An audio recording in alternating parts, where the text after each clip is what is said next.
여야가 원구성에 합의하지 못한 상태에서 일단 국회 문을 열었습니다. 국회 교섭단체 대표 연설에 나선 더불어민주당 박홍근 원내대표는 대통령실 인사 문제를 집중 비판했습니다. 국회 취재기자 연결해 연설 주요 내용 알아봅니다. 박철웅 기자. 네, 민주당 박홍근 원내대표는 윤석열 정부 출범 후 첫 교섭단체 대표 연설에서 윤 대통령을 강하게 비판했습니다.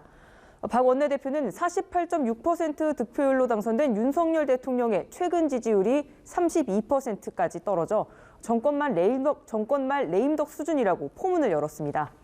지지율 하락 요인 중 하나로 잇따른 인사 문제를 지적하면서 대통령 권력의 사유화는 반드시 대가를 치른다고 경고했습니다.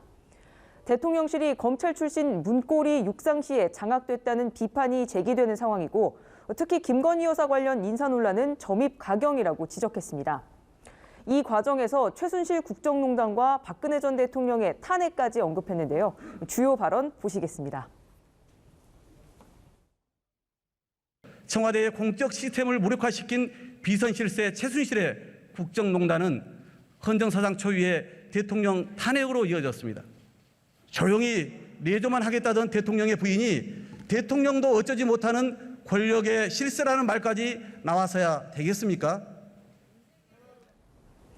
네, 박 원내대표는 대통령과 정부 여당이 지금 당장 할 일은 첫째도 둘째도 셋째도 민생이라고 강조하면서 경제와 민생을 챙기는 일이라면 초당적으로 협력하겠다고 밝혔습니다. 박 원내대표 연설에 국민의힘은 대선과 지방선거에서 있었던 국민의 엄중한 심판을 망각한 듯 대통령 탄핵을 경고했다면서 민주당에 과연 협치 의지가 있는지 묻고 싶다고 논평했습니다. 내일은 국민의힘 권성동 당대표 직무대행 겸 원내대표가 교섭단체 대표 연설에 나섭니다. 네, 권성동 국민의힘 당대표 직무대행은 사적 채용 논란과 관련한 자신의 발언에 대해 사과했다고요?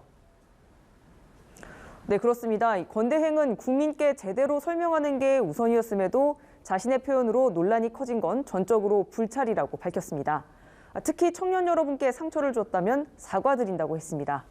채용 압력을 가했다, 또 7급에 넣어줄 줄 알았는데 6급에 넣었다는 등의 발언으로 2030 청년층에서 반발 여론이 거세지고 또 당내 비판 목소리까지 나오자 사퇴 수습에 나선 겁니다.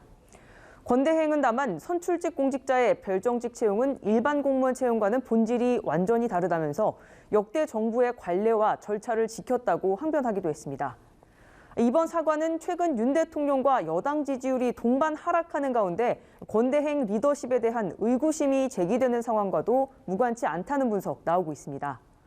권대행 발언이 거칠다고 공개 비판했던 장제원 의원은 사과를 진정성 있게 받아들여야 한다고 평가하며 다시 한번 권대행과의 불화설 불식에 나섰지만 다른 잠재적 당권 주자들은 결이 다른 반응을 보였습니다. 권성동 직무대행 체제에 대한 당내 우려에 관한 질문에 김기현 의원은 특단의 대책이 필요하다고 밝혔고 안철수 의원은 내일쯤 입장을 밝히겠다고 했습니다. 지금까지 국회에서 전해드렸습니다.